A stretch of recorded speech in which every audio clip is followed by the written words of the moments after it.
मेरी अम्मी के साथ क्या हुआ था आपको बता रहा हूँ। मुझसे मत पूछो मेरे बच्चे, मेरे मासूम बेटे, मुझसे मत पूछो, मैं तुम्हें नहीं बता सकती। दादी जान, ये आपको बताना होगा कि मेरी अम्मी की मौत कैसे हुई थी। आज की ये खूबसूरत रात अम्मी के लिए तो बदसूरत रात बन गई। तुमने मुझे अदनान के सामने इस तरह क्यों बेनकाब किया, बताओगे?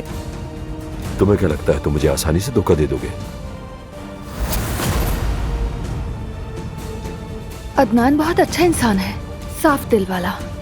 ये गम का मुस्तहिक नहीं है। जो उसे तकलीफ दे रहा है वो गलती कर रहा है।